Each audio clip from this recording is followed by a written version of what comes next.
Welcome to this webinar on trauma-informed care. My name is Shila, Leblanc, and I'm a queer settler and a treaty land inhabitant here in Chibuktuk or Halifax. And I founded Restorative Approach, which does restorative justice work in the community. And one of my greatest passions professionally is restorative approaches, which ties in so beautifully with being trauma-informed in the world. So the webinar today is for employers, for HR professionals, and also just for community members who are interested in learning more about what this means and why it matters so much to be trauma-informed in our interactions with other people. So today we're going to review what trauma is, what it means to be trauma-informed, what trauma can look like or how it can manifest in our interactions, and then finally how you can be more trauma-informed in the ways that you interact with other people in the world. So it's a crash course today and we'll move through the content pretty quickly, but the beauty of a webinar is that you can stop, pause, do side research if you're interested, and of course you can reach out to us if you have any questions. So let's dive into what we mean when we talk about trauma. So trauma is essentially any kind of negative interaction or experience that happens that overrides someone's ability to cope with what's happening. It kind of overwhelms our systems, our mind, body, spirit, and we can't really take in what's going on. So trauma can be, for example, experiencing or witnessing things like disasters, abuse, neglect, poverty, discrimination, loss, accidents, and it can also be things like systemic injustices and oppression. Essentially, a trauma is anything that erodes an individual's autonomy and feeling of safety in the world. And the other thing, the kind of main thing I want you to take away from this webinar is the understanding that a lot of people experience trauma in their lives. It's very common, it's almost kind of natural to the human experience in terms of what it means to be alive. So I'll share with you some statistics from the Nova Scotia Health Authority just to highlight just how prevalent trauma really is. So 76% of Canadian adults have experienced at least one trauma in their lifetime. So that's 3 out of 4 people. Around 10% of the adult population meets the criteria for PTSD right now. Around 50% of Canadian women and 33% of men have survived at least one incidence of sexual or physical violence. And I'm sure that those statistics are deeply underreported. And 90% of women who are accessing treatment for substance abuse noted that they had experienced trauma either as a child or an adult. So it's really common. A lot of people have trauma, 76%, that's a really big number. And the other thing to understand with trauma is that it's experienced differently person to person. So what might be traumatic to me might not be traumatic to you. And there's a lot of different elements that can impact how it's experienced. So someone's previous experiences or adverse childhood experiences can really impact what it looks like into adulthood. And also our identity factors can really impact this. So someone's race, gender, ability, age, kind of any of those protected characteristics in the Human Rights Act, all of those different points of identity can impact the way that trauma manifests or is experienced in the world. And essentially when we experience a trauma, it can create some pretty significant changes to our bodily selves. There's neurobiological shifts that happen when we experience trauma, and I know that a lot of you watching this understand that you felt that. And essentially, some people can describe trauma as kind of a rewiring of ourselves. Some folks can talk about it like, there was a version of them before the trauma and then a different version after the trauma. And the key thing to know with those changes is that it's actually really adaptive. Our bodies do a lot of work to try and protect us from these perceived kind of threats or traumas that we experience. And the other thing is that these changes are not permanent, but they can really profoundly impact the ways that we show up in the world. And again, if we think about any of our own periods of hardship in our own lives, whether it was traumatic or not, I'm sure we can all recognize what it's like to be going day to day and carrying a big burden in terms of something really harmful that happened to us. And this is what it means to be experiencing trauma, to be working through trauma. So trauma is, in my view, resilience. It's our body's amazing capacity to adapt and change with experiences that happen to us. And again, it's not necessarily permanent. Many people who experience trauma end up having, profound capacity to enact big changes because of the kind of depth of understanding of pain and suffering that people have coming out of trauma. But the main takeaway is that trauma is common. It's very, very prevalent among adults, and a lot of the folks that you interact with likely have a trauma that you don't know about. So when we talk about being trauma informed, it's essentially a lens or a way of being that accounts for the reality that 76% of the Canadian population has experienced trauma. So it's actually not at all about knowing what the trauma is, getting those disclosures, in any way kind of diagnosing or treating trauma. That's not at all what it means to be trauma informed. We can leave that to mental health and counseling professionals. Being trauma informed is something that anyone can be, because it essentially means meaningfully appreciating and being mindful of the fact that anyone we interact with might be working through a trauma now, might have a history of trauma that we simply don't know about. So when we think about trauma-informed care, it's not about the individual kind of trauma itself, but more so about recognizing the way that the wound exists from that previous negative interaction. So the analogy that I kind of like to use is imagining trauma as like ghosts from our pasts that come and haunt us in the present moment. So it's not so much about that specific thing, but about how that specific thing impacts us today in our interactions. So those ghosts coming back and kind of impacting and coloring how we are present in the world. And being trauma informed is essentially giving folks voice and choice by increasing safety and trustworthiness. So one of the most helpful ways to understand trauma is to dive into the 4 R's, which I think is a very helpful way to understand trauma. And essentially the 4 R's, there's usually 3, and I'm adding a 4th, thanks to Shannon Hardy, a clinical social worker here in Halifax. Being trauma informed can be summed up in these ways. So first of all, the first R is to recognize the prevalence of trauma. So this is just, as I said, really keeping that statistic that 76% of Canadians have experienced at least one trauma, and to understand that in your interactions with other people, they might be haunted by a ghost of the past that you have no clue about.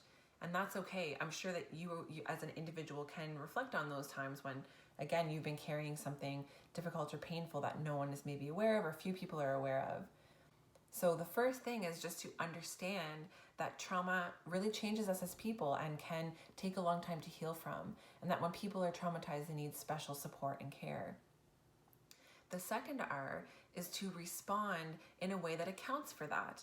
So in kind of more historic ways of service provision, a really common thing when folks would have kind of symptoms of trauma would be to say, these people are non-compliant, they're adversarial, they're resistant to services. And that was really harmful because it was essentially viewing a wounded person in a way that had a lot of judgment and didn't end up giving people the care that they needed.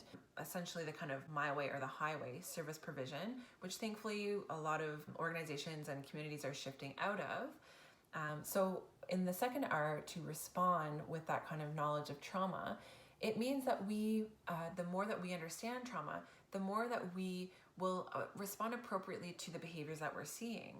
So sometimes someone might have a really strong reaction to something, and that might feel negative to us, and we might take it personally. But the more trauma-informed you become, the more that you will recognize, oh, this isn't actually a personal affront. This is someone who's in pain, who's suffering, and so I'm going to respond appropriately with that in mind. And it can really kind of shift the ways that we interpret the behavior of other people that we come into contact with. So for me, my practice of being trauma-informed, I tend to just assume that everyone I worked with has had trauma. And that may or may not be true, but it at least makes sure that I'm kind of protecting against negative impacts or causing harm because I have that in my mind. The third one, and it's very important, is to not re-traumatize.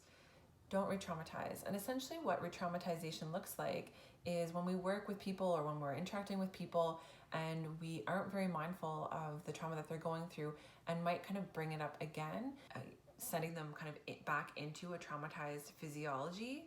And we are re-traumatizing, especially when we don't have the time or the space or the skills to care for that trauma response. So again, being mindful of trauma, being mindful of the power of giving people voice and choice can really help us soften or kind of smooth out our interactions in a way that are less likely to cause harm. And to be clear, we all will make mistakes. There's no way that we can possibly interact with individuals in a way that avoids all harm. It's not possible. That's not the world. But we do our best. And the more that we are mindful of others, and especially depending on the quality of relationship, we can be trauma informed with absolutely everyone that we meet. And we can be really specifically trauma informed with people we know about. So in our friends and families networks, we might know individuals' histories and thus can act in accordance with what we know. And then in a service provision setting or at work, we can again foster cultures of safety and trustworthiness, so that individuals interacting with us are less likely to walk away feeling that we didn't let them act with their own consent and agency. And then the fourth R, it's not as common, but I think really important. It's coined by Shannon Hardy. She's a clinical social worker here in Halifax. She added the fourth R, which is relationship. And I think it's so true that being trauma-informed is all about building that kind of sense of safety and trust slowly over time. So just to recap, the kind of 4 R's of trauma-informed are recognizing that trauma's around, responding by centering voice and choice, avoid re-traumatization by being mindful of trauma, and then finally building relationships in ways that foster safety and trust. So now that we know what trauma is and what a trauma-informed lens is, it's important to know what trauma actually looks like so that we can respond appropriately to that. So essentially, as we've learned, trauma rewires us. It changes our physiology in profound ways for some time. So we do usually heal, but there's always this kind of period of reintegration. And essentially, trauma can impact our mind, body, and spirit. What trauma looks like, as I said, will vary person to person, and we won't always catch it. Sometimes it'll be obvious that someone's going through a trauma response. Sometimes we won't even know, and that's okay. We can't, understand everyone perfectly. We'll never fully understand everyone's experiences, but there's some common cues that you can look out for. And I'm sure that you've heard of it, fight, flight, freeze. And also a fourth that's being kind of newly added, fawn. So I'll walk kind of through what those are. But essentially, fight, flight, freeze, and fawn are our brain's kind of instinctual reactions to harmful incidents around us. So it's kind of almost, if you think of it like your reptilian brain. So it's not usually something that's kind of conscious or deliberate. It's more like an automatic protective reaction that our body has to a perceived kind of threat or to something really scary. So for a fight response, this can just be when folks are really difficult or angry or resistant, or when someone kind of consistently escalates a situation. With the fight response, what we can do is just recognize that for what it is and avoid any kind of escalation of that reality. So that can look like options. So instead of saying, you must do it this way, or please calm down or I'll end this, those are kind of pretty rigid ways to respond. Instead, it can be more spacious of like, look, this seems to be really challenging for you. Would there be a better time, a better way for us to do this? Are you still interested in doing this? Do you need to take a break to cool off? Or maybe you need a break. Maybe you say, okay, you know what? I really want to work with you here. I just need a few more minutes. So again, the fight response, it's difficult. I know what it's like to be there with angry folks, but it's usually not about you as much as it feels that way and might be kind of expressed that way. The second trauma response that we see a lot is flight. And this is, the kind of natural instinct to run for the hills, run to a safe place. What this looks like in 2021 is things like ghosting, in not engaging, not responding to emails, or perhaps walking out suddenly if you're having a meeting with someone. And so when it comes to flight, it can be felt as kind of a personal affront, but with a trauma-informed lens, we might recognize, okay, that, flight seemed kind of disproportionate to what happened. They might have something else going on. And so just following up with those folks to say, look, I noticed that you kind of abruptly left, or that you haven't been seeing this through. Is there something that I can do that would help you so that this feels better? Is there any kind of supports that would be best Would reminders help? Would a support person coming to the meeting help? What can we do to make that feel a little bit better? The third trauma response that we see very, very often is a freeze. And you might have noticed this. It's when people seem really shut down, when they're kind of frozen, kind of staring off into the distance. I've definitely noticed like a physiological kind of tensing, or maybe like a shallower breathing. And essentially, just like the other responses, there's some type of ghost coming up, and they're less in the current reality than you might be. So they might be kind of swept away by something that has triggered them, some memory, some thought from the past. And so for the freeze response, maybe it's just like a gentle check-in of like, hey, are you still, feeling up to this today? Would it be best for us to take a break? Especially when folks are kind of in the freeze place, it can be really good to add a kind of a new sensory thing of like maybe eating or getting some water or some fresh air, like moving, just kind of change it up. And again, letting people decide, giving them the chance to express their voice, their choice in what happens, asking a lot of good questions. And then the last one is fawn response. And this might not be something like an acute trauma response, it might be, but essentially fawning is when people learn, usually from an earlier age, that the way to keep the peace is to give everybody else what they want. So fawning can be harder to spot, but it's essentially a real kind of deeply ingrained people-pleasing quality. Essentially, it's an appeasement, an appeasing of other people in order to keep the peace. Because again, it's this kind of learned way of being that to keep safe, I'll just give everybody else what they want, which usually means an erosion of individual needs in a harmful way. So also it can be folks who are really compliant that just do whatever you say without kind of any input, or it can also be like deferring to everyone else for the decision of like whatever everyone else wants and like I'm happy with that. And so again, fawning is trickier to notice, but you can again always kind of check in and make sure that you are getting some feedback from the individuals that you're working with or interacting with in your life. And often with fawn, kind of smaller ways to let people have voice to start can be best. And then you can kind of expand again that safety and trustworthiness, so that maybe over time that person feels more and more safe to open up to you and share their needs. So we have fight, flight, freeze, and fawn. Those are kind of the four traditional trauma responses. And again, they're all adaptive. They're signs of our bodies being amazing at kind of rebounding from difficulty. Also just read through kind of other symptoms of trauma that you might see that don't align with the four trauma responses. But just to kind of give you an idea, they can be physical symptoms, so like unexplained pain or numbness, fatigue, headaches, sleeping problems, change in breathing, digestive problems. They can be emotional or cognitive, like depression, anxiety, anger, compulsive or obsessive behaviors. Dissociation is super common, so kind of just being out of your body, this feeling of surrealness or complete and utter shutdown. Difficulty concentrating, fearfulness, loss of memory, and loss of time. Can be spiritual impacts like loss of meaning or faith, loss of connection to the self, family, culture, community, nature, or whoever your higher power may be. Feelings of shame and guilt, so especially sexual violence. Most victims of sexual violence blame themselves, even though it's absolutely not their fault that they experienced sexual violence. Self-blame, self-hate, and feeling very kind of disconnected and different from others, feeling like a bad person. Also, trauma can impact our interpersonal dynamics. So there can be really high conflict in other relationships that weren't a piece of the harm. But again, when people are kind of reintegrating after trauma, it can just cause a lot of upheaval. Lack of trust, difficulty establishing and maintaining close relationships, and difficulty setting boundaries. So that's the interpersonal side. And then behavioral. So you can see the ways that, again, our behaviors kind of cope with the situation in the best ways that we can, which are sometimes harmful in the long run. So things like substance abuse, avoiding specific places, difficulty enjoying things that used to be enjoyable, shoplifting, disordered eating, self-harm, high-risk sexual behaviors, suicidal impulses, the list goes on. So trauma responses might seem really kind of disconnected or disproportionate to the situation at hand.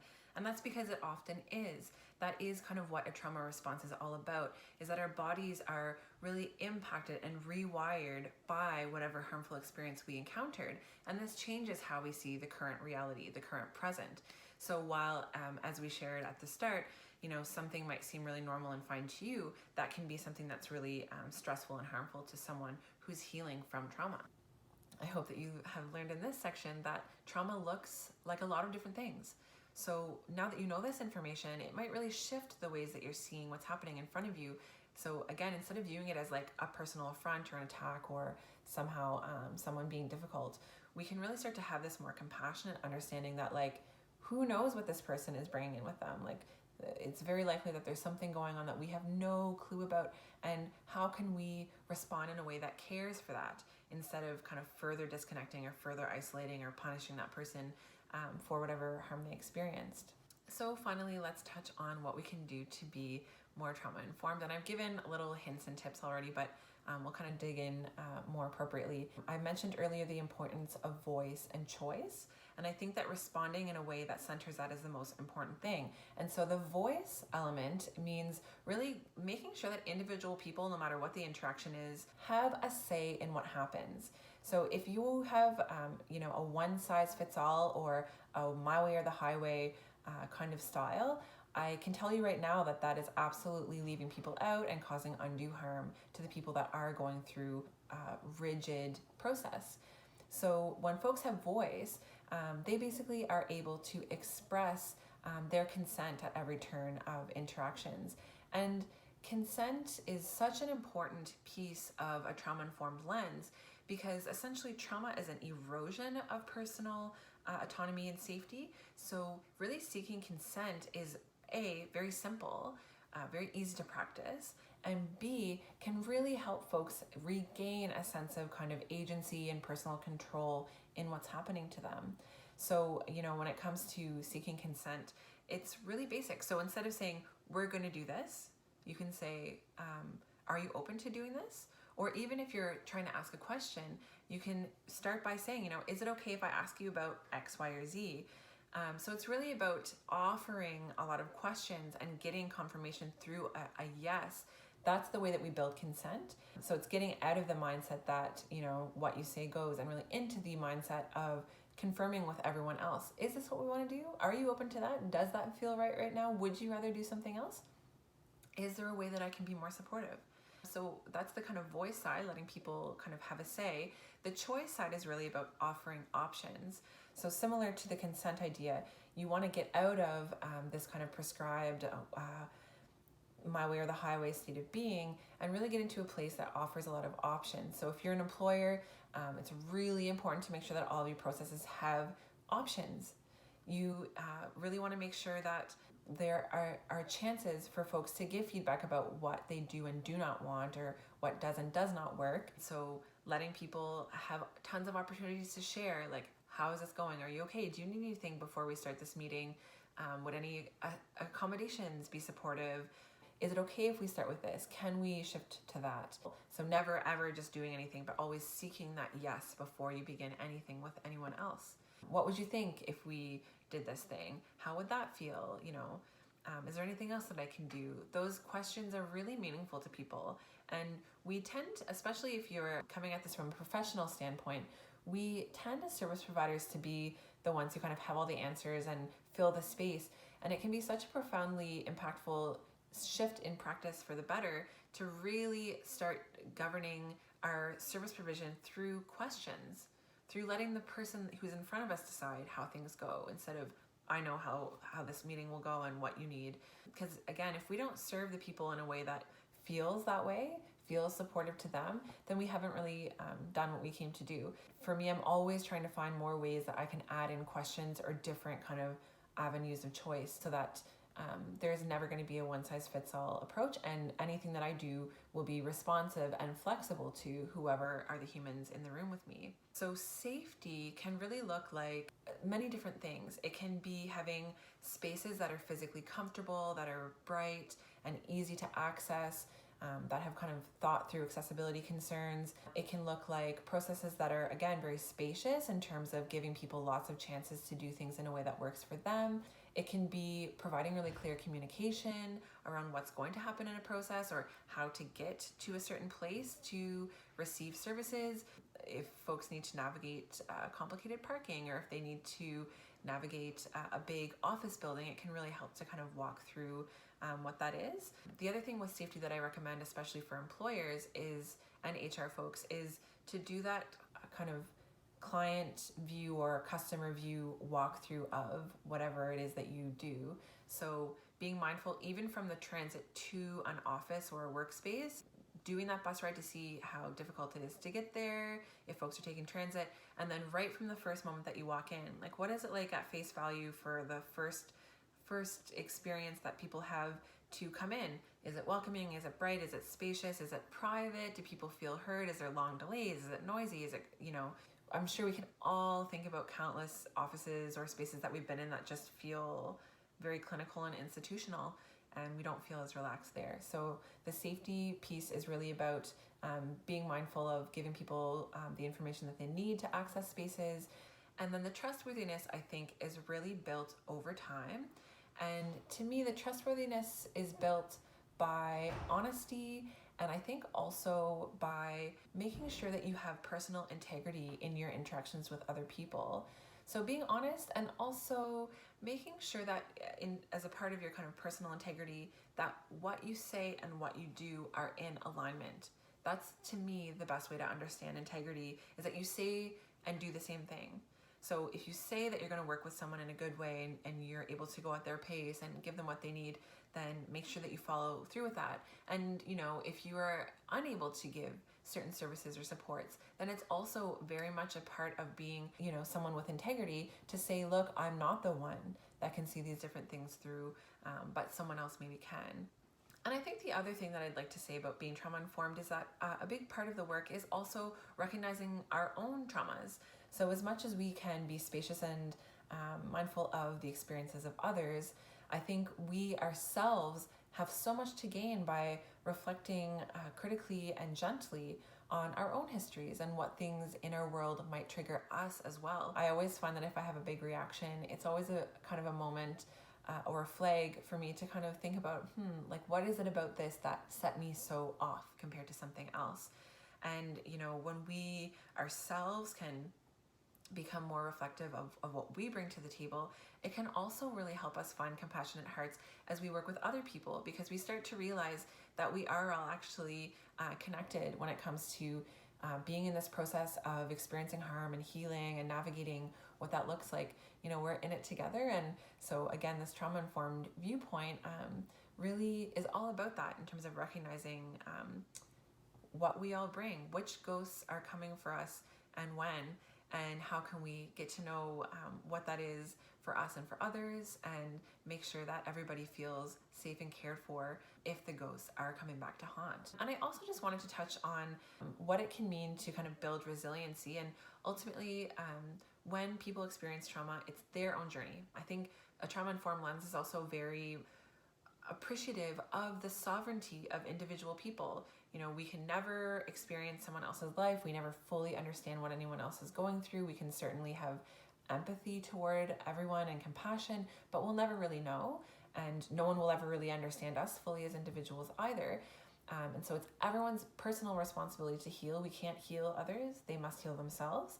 And we must heal our own selves as well, in terms of knowing what we bring to the table, what ghosts haunt us, how we can work in better ways with the emotions that might arise. But I just wanted to share with you some research about 6 factors that promote resilience, because as I kind of shared, if you look at trauma from a strengths-based way, trauma is really this amazing capacity for our bodies to adapt and keep ourselves safe and adjust to big threats and fear. So resilience is kind of how folks can kind of move through and heal and eventually become closer to who they were before that happened, and maybe sometime fully heal. So these are the 6 kind of things that research have found impact resilience. So 1 is optimism. 2 is cognitive flexibility. So how open are individuals to a change or a shift in their perception. Active coping skills. So folks who have a lot of coping skills tend to do better after traumatic incidents, and it's always very helpful to foster practicing coping skills. Maintaining a supportive social network. Attending to one's physical well-being. So bodily care goes really far. Eating, sleeping, exercising, those kind of 3 key pieces to human health go really far, and embracing a personal moral compass. Those are 6 things that have been found to really help folks find resilience in the face of trauma. So to me, becoming trauma informed is actually a real important piece of planting seeds for a better culture. So yes, trauma is super prevalent, and to a certain extent, I think trauma will exist forever. We can never fully control what happens, and accidents and disasters are part of humanity.